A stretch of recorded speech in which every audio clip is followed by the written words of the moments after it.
नारायणं नमस्कृत्य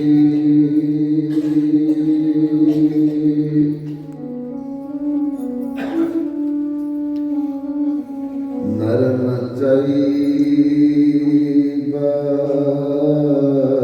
नरोत्तमं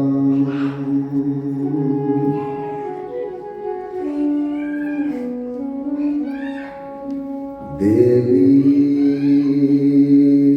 सरस्वतीं व्यासं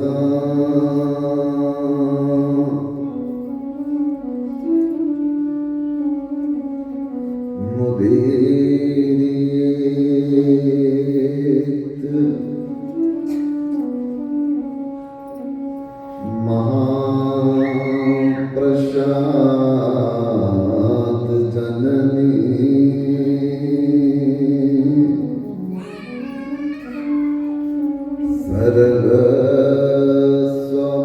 सर्वस्वमग्गवर्धनी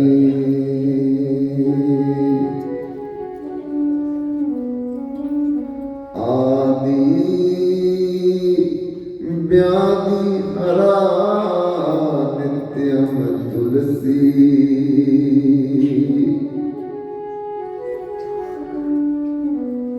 तवं नमो अस्तुते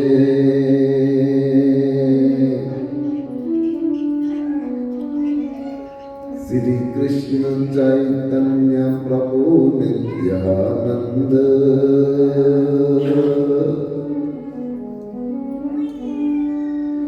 श्री अद्वैत गदाधर शिवसदि गौर भक्त वृंद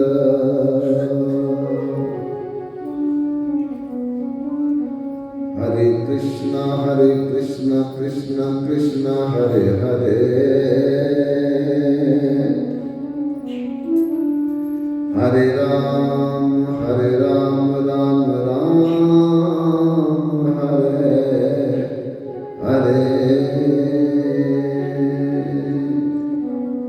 बोलिए वृंदावन बिहारी लाल की राधा कृष्ण जुगल सरकार की सियावर रामचंद्र महाराज की उमापति महादेव भगवान की अंजनी पुत्र हनुमान की तुलसी शालिग्राम भगवान की लड्डू गोपाल नंद बाबा यशोदा मैया की निताई गौर हरि बोल हरि बोल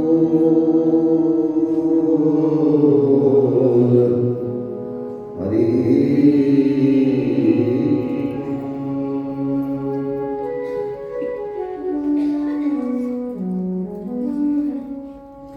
9 दिवसीय कथा की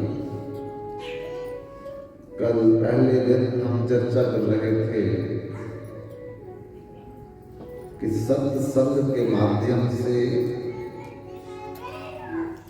हमारा परलोक सुधरेगा, हमारा भ्रम दूर होगा, आत्मवृत्ति हमारी जागृत होगी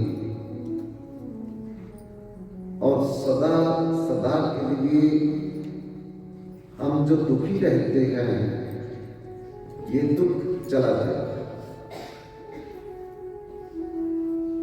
कल देवऋषि नारद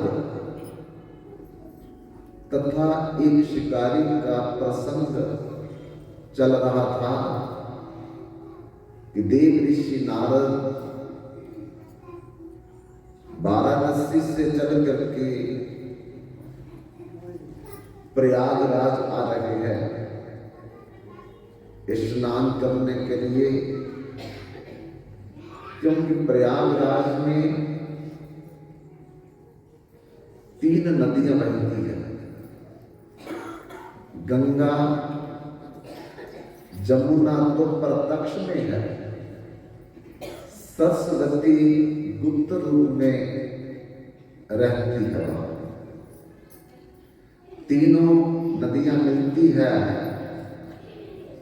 इसलिए उस स्थान का नाम त्रिवेणी भी है, त्रिसंगम भी है।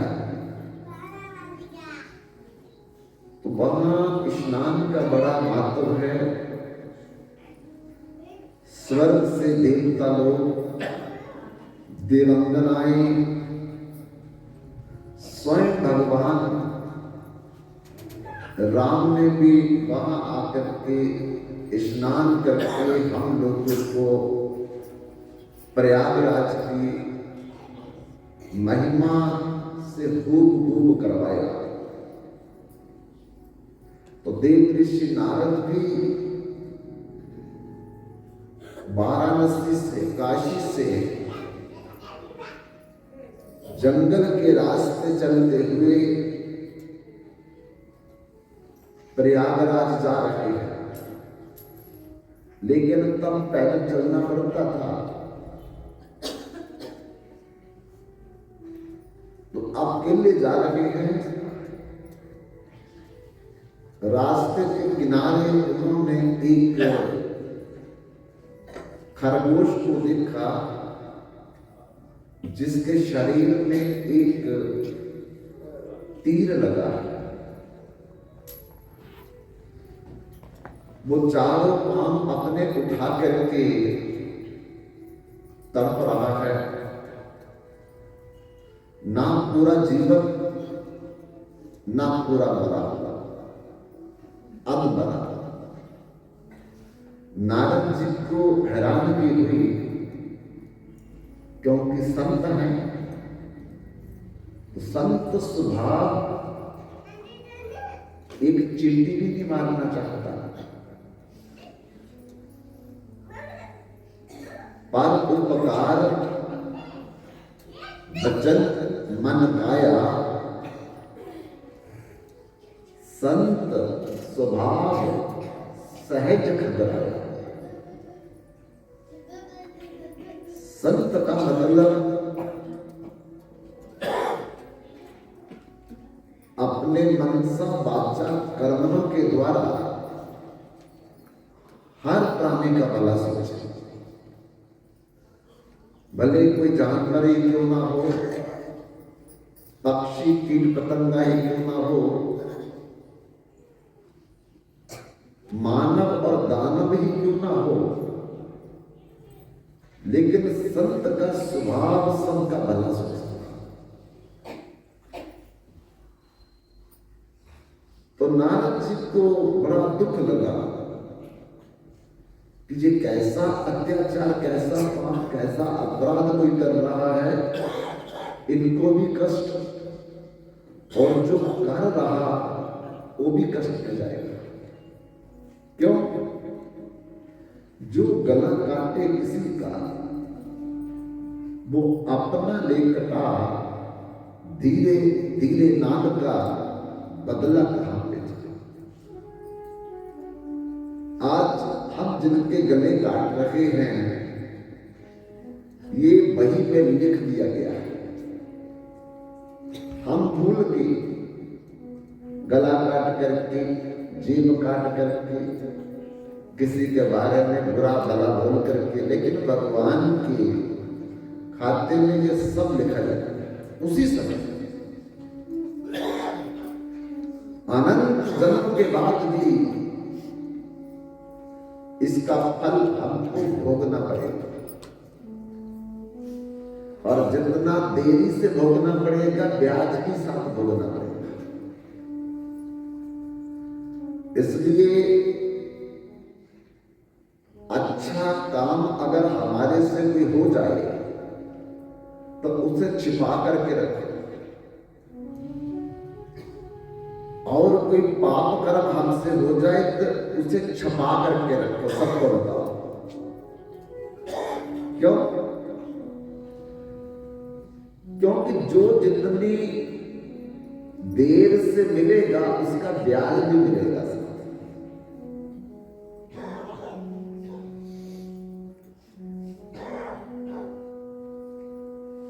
पाप कर्म करेंगे, नहीं बताया किसी को,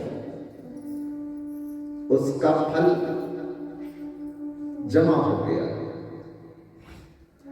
अब हर दिन का ब्याज लगेगा, तो जितनी देरी होगी उतना ज्यादा ब्याज लगेगा। और फिर जब भोगने का समय आएगा तो कितना ब्याज जुड़ गया होगा वो हम सबको भोगना पड़ेगा। और अच्छा कर्म किया है उसका भी ब्याज लगेगा, तो अच्छे कर्म का फल तो ब्याज लगेगा तो और अच्छा ही मिलेगा। इसलिए नेकी कर दरिया में डाल, बाएं हाथ से करो दाएं को पता ना चले, ताकि जिसको पता चलेगा उसका उतना फल कम हो जाता है। एक राजा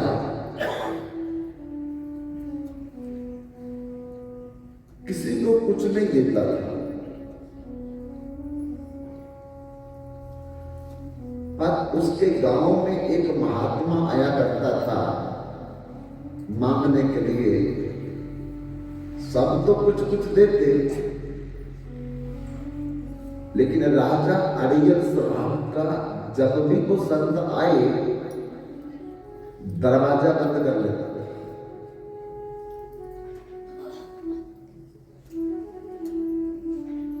लेकिन वो संत जब भी गांव में आए राजा के भी जरूर जाया करता था मांगने के लिए। एक दिन राजा बड़ा गुस्से में था। पहले छोटे छोटे राजवाड़े होते थे, प्रांतीय राजा, छोटे छोटे नगरों के राजे होते थे, पूरे देश का राजा नहीं। तो संत मांगने के लिए उनके दरवाजे पर गया और बोला दीक्षा दे, मुझे दीक्षा दो। तो वो गुस्से में था और संत पर क्रोध दिखाने के लिए उसने दाएं बाएं देखा, कुछ नहीं मिला। तो गाय का गोबर उठा करके उसके थैले में डाल दिया। अब संत ने जो मिला ठीक है, कोई प्रतिकार नहीं किया, विरोध नहीं किया, कटुवचन नहीं बोले कि आपने ऐसा क्यों किया। सोचा आज हमारे भाग्य में जय दीक्षा है, जो इच्छा नंदलाल की, राम कीन चाही सो होई, करे अन्यथा आस नहीं कोई। जो प्रभु ने चाहना मिलेगा तो वो भी, तो फिर विरोध क्यों करे, प्रतिकार क्यों करे। लेकर के चला गया अपनी कुटिया में, जाकर के उसके छोटे छोटे उगले बनाए, कंडे, फिर सुखाए, सुखा करके लकड़ियों की जगह उसका प्रयोग किया। भोजन बनाता है उन कंडों से बनाता है और फिर उस भोजन को भगवान का भोग लगाता है। कोई भी संत प्रवृत्ति का होगा वो बिना भगवान को दिए कभी नहीं खाएगा, पहले भगवान को देगा, फिर उसके बाद प्रसाद खाएगा। और भगवान को वही देना चाहिए जो भगवान को भोग लगता है, अपनी मनमर्जी से नहीं कि मुझे जो अच्छा लगता है मैं भगवान को भोग लगाऊंगा। मुझे चाय अच्छी लगती है, मैं भगवान को भी चाय का भोग लगाऊंगा। ये कहाँ लिखा है? किस शास्त्र में लिखा है कि भगवान को चाय का भोग लगता है?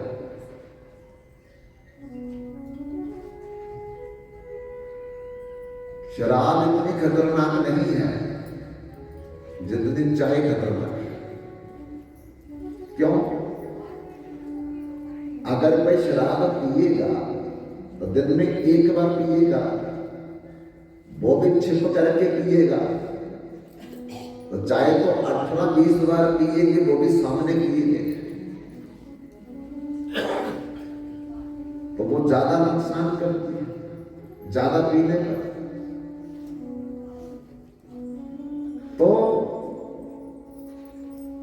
या शास्त्र विधि मुत्सृज्य वर्तते कारता नासा सिद्धि मवापनोति न सुखम न पराम गति। शास्त्र के अनुसार ही हमको अपना जीवन चलाना चाहिए, और शास्त्र के अनुसार जो लिखा भगवान को भोग लग सकता वो ही लगाना चाहिए, अपनी मर्जी से नहीं। वो अपराध है, दोष है, पाप है।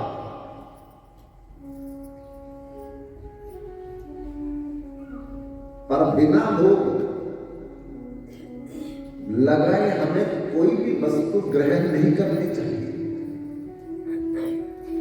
वो दोष लगता था। क्योंकि इस संसार में सब कुछ किसका है? भगवान का है। सब कुछ पृथ्वी से निकलता है, तो पृथ्वी देवी भगवान की पटरानी है, पत्नी है। भगवान की 3 पटरानियां हैं, श्री शक्ति, लीला शक्ति, भू शक्ति। श्री शक्ति का मतलब है महालक्ष्मी, लीला शक्ति सीता जी, रुक्मणी जी, समय समय पर जिससे भगवान लीला करते हैं। और भूदेवी, पृथ्वी देवी,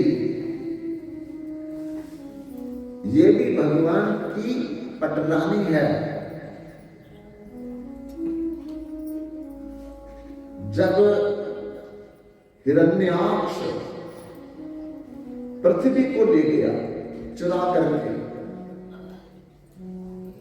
रसातल में, तो उसे भगवान छुड़ा करके लाए। जब भगवान इस पृथ्वी को, भूदेवी को राक्षस हिरण्याक्ष से छुड़ा करके लाए रसातल से, तो पृथ्वी देवी ने भगवान से निवेदन किया कि आपने मेरी रक्षा की, एक राक्षस से छुड़ा करके लाए हो मुझे, तो अब आप मेरा पानी भी ग्रहण करो। भगवान ने पृथ्वी देवी का निवेदन स्वीकार करके पानी ग्रहण किया, और भगवान ने पत्नी रूप में स्वीकार किया। तब भगवान और पृथ्वी देवी के संसर्ग से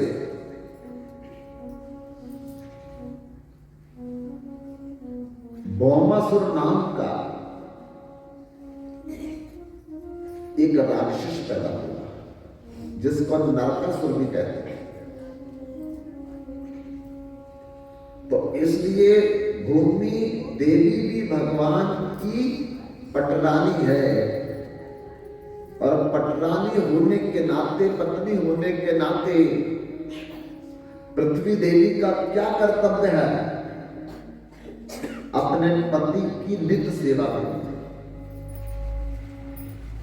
जो भी कुछ पृथ्वी से निकलेगा वो पृथ्वी देवी इसलिए देती है भगवान की अर्थात अपने पति की सेवा करने के लिए। तो अगर हम पृथ्वी से जो कुछ मिले भगवान की सेवा में ना लगाएं तो पृथ्वी देवी नाराज होगी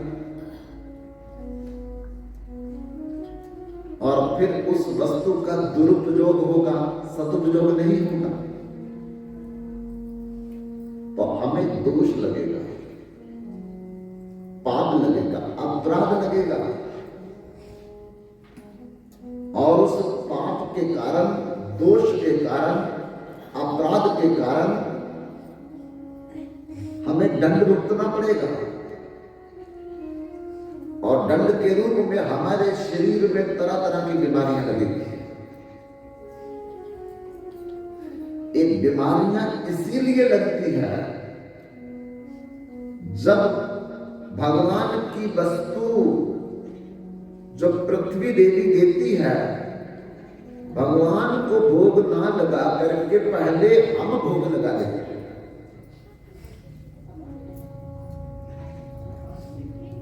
जबकि भगवान गीता में कह रहे हैं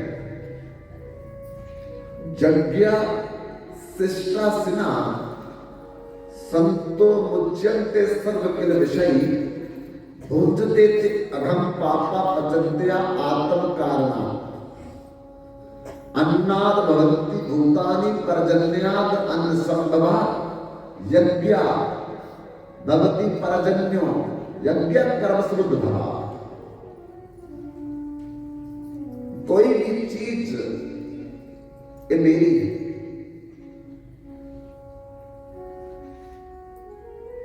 जब यशोदा मैया भगवान श्री कृष्ण को बोलती है आपने माखन चोरी की है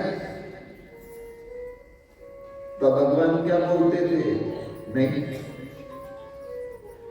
क्या भगवान झूठ बोल रहे? जब भी भगवान चोरी करते थे बाद में मान भी गए, लेकिन पहले क्या बोलते? मैंने चोरी नहीं की। क्या मतलब ऐसा? चोरी वस्तु कौन करता है? जो किसी की हो।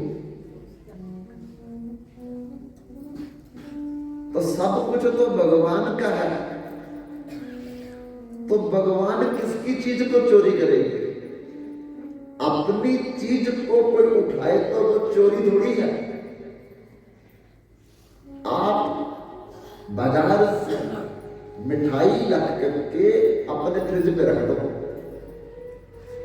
दूसरे दिन निकाल करके आप खाने लगो तो आपकी नौकरानी बोले चोर चोर चोर। आप बताओ आप चोर हैं? आप ही लाए थे, आप ही ने रखी थी और जब दिल किया खाने लगे तो नौकरानी चोर चोर चोर चोरी कर रहे थे। ऐसे भगवान की हर वस्तु, तो भगवान अपनी वस्तु को किसी घर में भी निकाल करके खाएं, जब मर्जी खाएं, तो बताओ वो चोरी है? अरे चोर तो हम हैं जो भगवान की वस्तु को भगवान को ना दे करके खा रहे हैं। तो बताओ चोर हम और भगवान को चोर कह रहे हैं। इसलिए भगवान ने कहा मैंने माखन खाया। माता कहती तुमने चोरी करके माखन खाया। तो कोई भी वस्तु जो हमें देर सवेर प्राप्त होती है वो भगवान की है और इसलिए बिना भगवान को दे करके जो खाता है वो भगवान का चोर।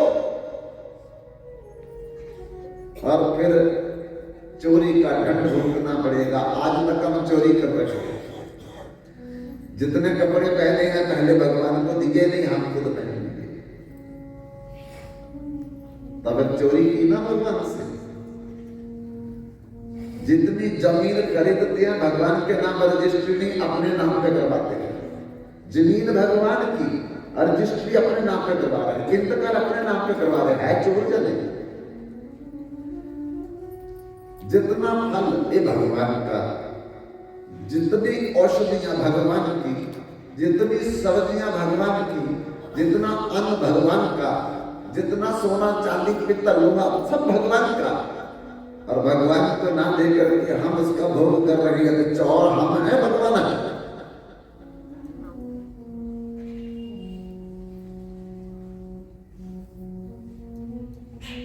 बिजली घर का बिल ना भरो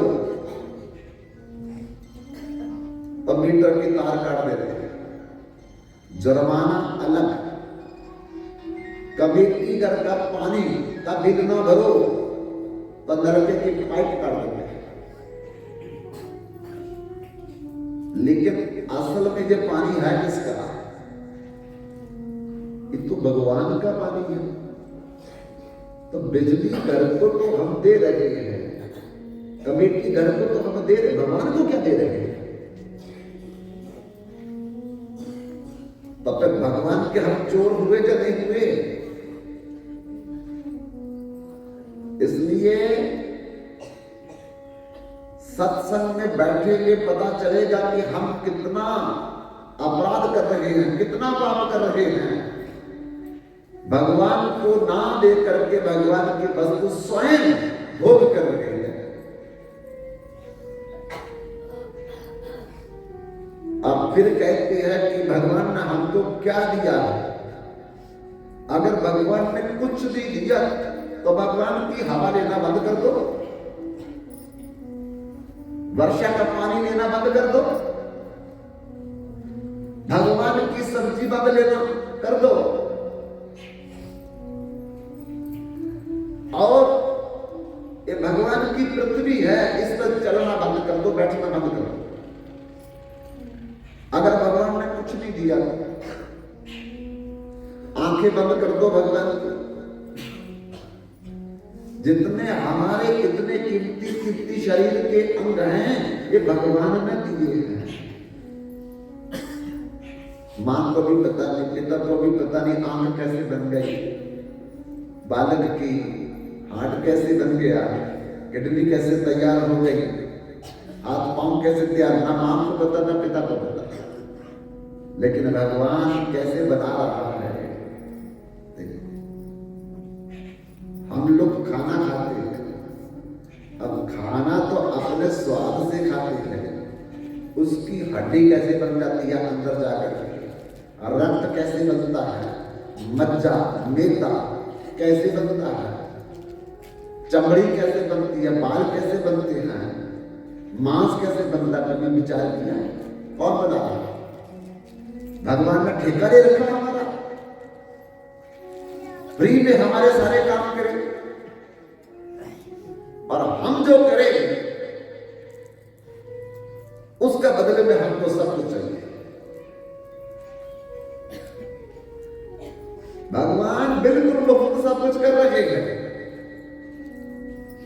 अंदर बैठ करके आंखों को शक्ति दे रहे देखने की, हाथों में शक्ति दे रहे हैं काम करने की, पैरों में शक्ति दे रहे हैं चलने की, और मुफ्त के विदाउट सैलरी बनकर के मुनि हमारा खाता लिख रहे हैं। अब कब सत्संग सुना, कब दान किया, कब परोपकार किया, कब पुण्य किया, वो सारा कुछ लिख रहे हैं। फिर क्योंकि उसके हिसाब से ही अगले जन्म में जब मानव शरीर मिलेगा तो फल भी देना है कोई दुनिया का ऐसा मनुष्य जो बिना सैलरी लेकर के 24 घंटे और 7 दिन काम करेंगे? हम तो आराम करते 6-8 घंटे भगवान जागे रहते हैं। रात को भी अगर बाएं पांव में चींटी लग जाए तो वहीं पर हाथ जाएगा हमारा। ये किसने बताया कि बाएं पांव में चींटी लग गई? भगवान ने बताया। ये प्रेम कर्म की रीति नहीं, प्रभु जागृत है, तू सोवत है। हम सो रहे हैं, भगवान जाग रहे हैं, पहरेदारी दे रहे हैं। लेकिन फिर हम कहते हैं भगवान ने हमको क्या दिया? इतने कृतज्ञ हो जाते हैं हम लोग कि अपने परम पिता पर, अपनी परम माता पर, अपने परम बंधु परम सखा पर भी दोष लगाते हैं। संसार में अगर कोई हमारा रिश्तेदार एक पेन, एक कॉपी हमारे जन्मदिन पर दे तो डंडोरा पीटते हैं। मेरे रिश्तेदार ने कीमती पेन और एक कॉपी दी है, लेकिन भगवान ने दो सुंदर आंखें, 32 दांत, 2 कान, 2 हाथ, 2 पांव और कितने कीमती कीमती अमूल्य ऑर्गन्स दिए हैं। कोई भगवान के बारे में नहीं बोलते, किसी को भगवान के बारे में नहीं बताते। तो फिर हम कृतज्ञ हुए या नहीं? कृतज्ञ होना चाहिए, कृतज्ञ है हम लोग। इतना कुछ लेकर के भी कभी भगवान का शुक्रगुजार नहीं किया, पर एहसान करते हैं। हम आपके मंदिर में जाकर के माथा टेकर के 2-4 रुपये उठा करके भगवान के आगे से फेंकते हैं जैसे एहसान कर रहे हैं। अरे भगवान का पैसा भगवान को दे रहे हैं, कम से कम मान सम्मान से तो देना चाहिए भगवान को। भगवान के बड़ों के सामने आकर के अपने ससुर के पैर पकड़ लेते हैं, सास के पैर पकड़ लेते हैं। भगवान को प्रणाम करने में भी शर्म लगती है। नर कपड़ों से डरता है, नर्क जान करना है। हमारे कपड़ों को सलवटे ना पड़ जाए, प्रार्थना खत्म हो जाए, अगर जिद करके भगवान को प्रणाम करेंगे, भले नर्क में जाना पड़ जाए तो कोई चिंता नहीं है। कितने दिन जीना है, सब कुछ भगवान के खाते में लिखा है और खाते में लिखे हुए का हम लोगों को फल भोगना पड़ेगा। इसलिए मेरे मालिक के दरबार में सब लोगों का नाता, मेरे मालिक के दरबार में सब लोगों का नाता, मेरे दाता के दरबार में सब लोगों का नाता, मेरे दाता के दरबार में सब लोगों का नाता। जैसा जिसने कर्म किया है ऐसा ही फल पाता, मेरे मालिक के दरबार में सब लोगों का नाता, मेरे दाता के दरबार में सब लोगों का नाता।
किसी को कोड़ी कम नहीं मिलती, किसी को दमड़ी ज्यादा।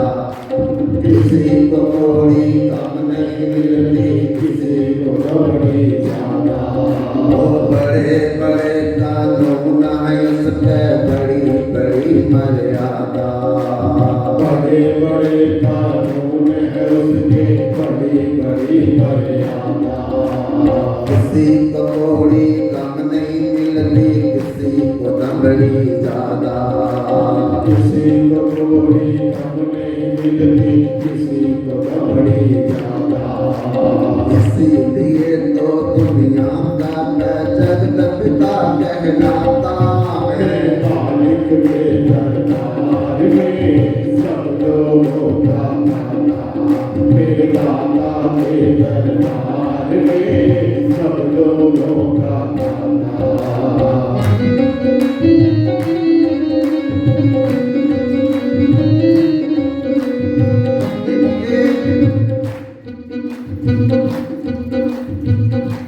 सत्संग में आए हैं ना, खुश होके आए।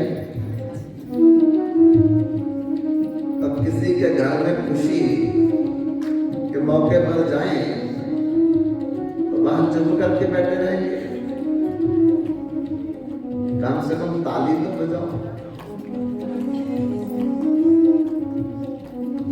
हाजिरी लगती है भगवान के दरबार में जब ताली कोई बजाता है, नहीं तो बाद में कहोगे सत्संग में गए थे, अपसेट लगी हमारी। क्यों? भगवान बोलेंगे आपने ताली नहीं बजाई थी कीर्तन में, इसलिए अपसेट लग गए। बाबा रामदेव जी कहते हैं कम से कम एक दिन में 100 बार ताली जरूर बजाओ, अगर शुगर नॉर्मल रखनी है।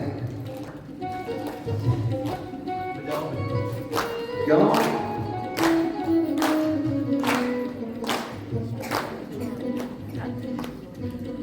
पहले हाथों से बहुत काम करते थे हम,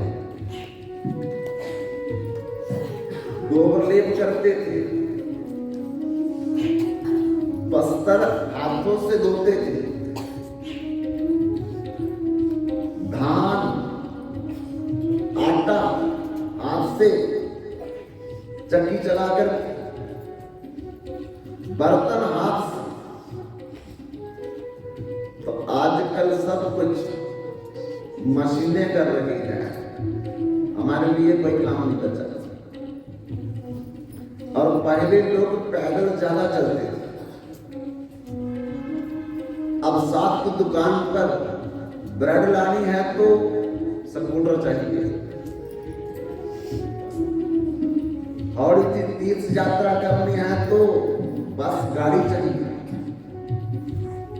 पैदल चलने की आदत नहीं। लेकिन इस पूरे शरीर को कंट्रोल करने के लिए भगवान ने हाथों में बटन लगाए और पैरों में बटन लगाए, और कहीं नहीं है। अब बल्ब जगाना है, ट्यूब जगानी है, पंखा चलाना है, तो कहां से चलेगा? बटन दबाना पड़ेगा। तो जब बटन को हमने साल 2 साल 5 साल दबाया ही नहीं, जंग लग जाएगा, दीमक लग जाएगी, मट्टी चढ़ जाएगी, आप दबाओ दबेगा ही, ना पंखा चलेगा ना बिजली का बल्ब चलेगा।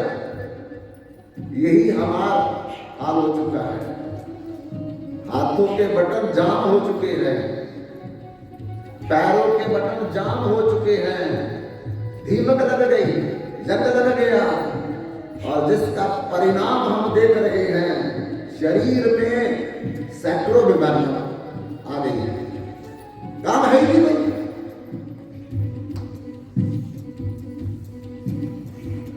तब कम से कम जितना समय कीर्तन कभी होता है बीच में, ताली तो बच जाए। घर में तो टाइम मिलेगा नहीं, तो इधर टाइम दे रहे हैं, दूसरी बात, खुशी के समय किसी के घर जाएं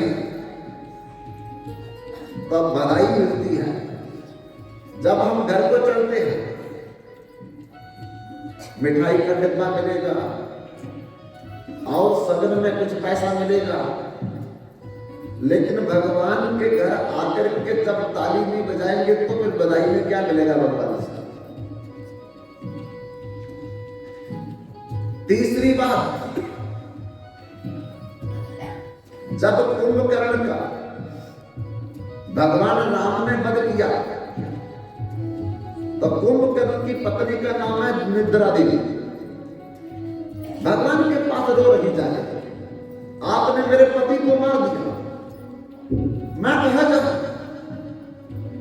भगवान ने कहा आपका पति अधर्म का साथ दे रहा था इसलिए मुझे मारना जरूरी हो गया, क्योंकि मैं धर्म की रक्षा के लिए आया, अधर्म का नाश करने के लिए आया। तो तुम जहां बोलोगी मैं तुम्हें भेज दूंगा। निद्रा देवी ने कहा मेरे पति ने तो धर्म नहीं किया, सत्संग नहीं सुना, कथा नहीं सुनी, कीर्तन में नहीं कभी बैठा, पर मैं सत्संग चाहती हूँ, कथा चाहती हूँ, कीर्तन चाहती हूँ, यही वरदान दो कि मैं हर समय कीर्तन कथा में जाकर के बैठा। अब कुंभकर्ण की पत्नी जहां कीर्तन हो, जहां कथा हो, जहां सत्संग हो वहां आ जाए। अब कुंभकर्ण की पत्नी निद्रा देवी तो कथा सुनती है, लेकिन बाकी जो बैठे वो सारे सो जाते हैं। वो तो कथा सुन रही है, बाकी सारे सोए, क्योंकि सब पर सवार हो गई। तब लोगों ने जाकर के भगवान राम से शिकायत की त्रेता युग में, प्रभु अनर्थ हो गया। क्या आपने कुंभकर्ण की पत्नी को वरदान देकर के उसको तो सत्संग कथा में जगा दिया और हमको सुना दिया, क्या करें? उसको बुलाओ वापस। तब भगवान ने निद्रा देवी को अपने पास बुला करके कहा, देवी जहां तुम बैठती हो आप तो जग करके कथा कीर्तन सुनती हो पर बाकी सो जाते हैं, ये ठीक नहीं है। तो लोग सब परेशान हैं। तब निद्रा देवी ने कहा कि मुझे ये वरदान दो कि कथा कीर्तन में तो मैं जाऊं, पर मेरा निद्रा का प्रभाव उन लोगों पर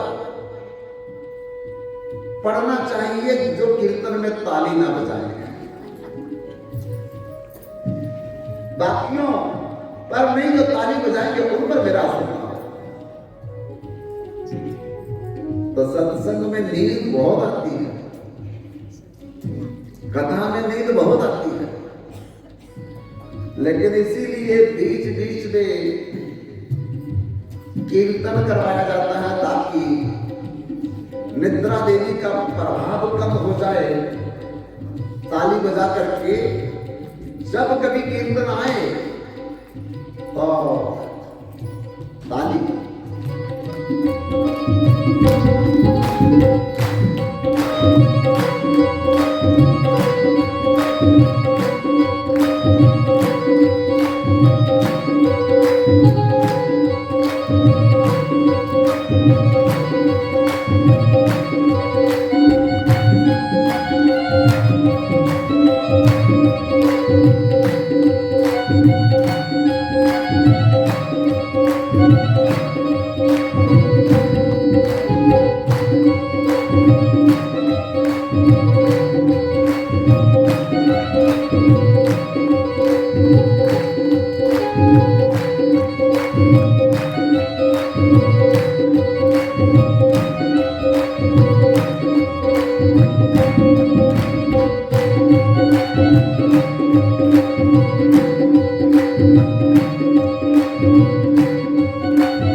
किसी को जोड़ी कम नहीं मिलती, किसी को बड़ी ज्यादा।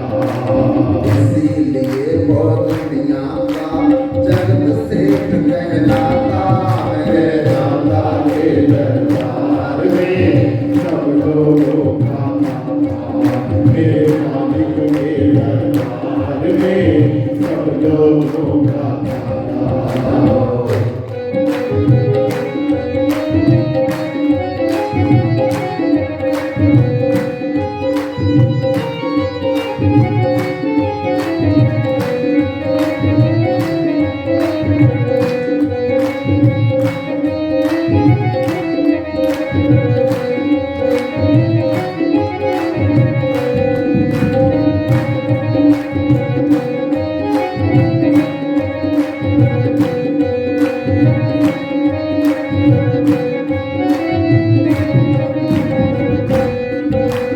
चले न उसके आगे रिश्वत, चले नहीं चालाकी, चले चले नहीं नहीं आगे रिश्वत, चले नहीं चालाकी। उनकी लेन देन की बंदे रीति बड़ी है बाकी। उनकी लेन देन की बंदे रीत बड़ी है बाकी। समझदार को चुप रहता है, मूर्ख शोर मचाता है। मालिक के दरबार में सब लोगों का ताता, मेरे दाता के दरबार में सब लोगों का ताता।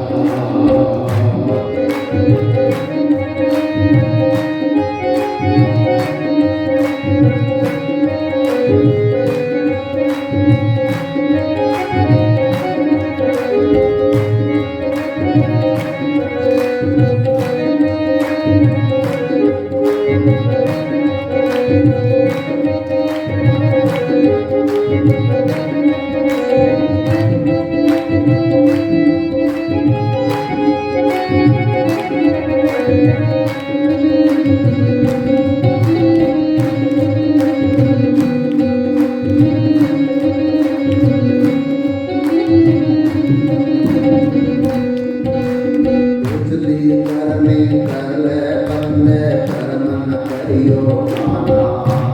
कुछ भी करनी कर ले बंदे, कर्म नहीं करना। लाख आंख से देख रहा है तुझे देखने वाला। आँख आँख से देख रहा है, तुझको नहीं नजराता। उनकी तेज नजर से बंदे कोई नहीं बच पाता है। मालिक के दरबार में सब लोगों का ताता, मेरे दाता के दरबार में सब लोगों का ताता। जिसने जैसा कर्म किया है वैसा ही फल पाता है। मेरे दाता के दरबार में सब लोगों का ताता, मेरे मालिक के दरबार में सब लोगों का ताता। मेरे दाता के दरबार में सब लोगों का ताता।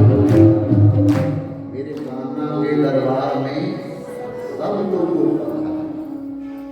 जिसने जैसा कर्म किया है वैसा ही फल पाता। क्या साधु, क्या संत गृहस्थी, क्या राजा, क्या रानी, उसकी वही में लिखी हुई है सबकी कर्म कहानी।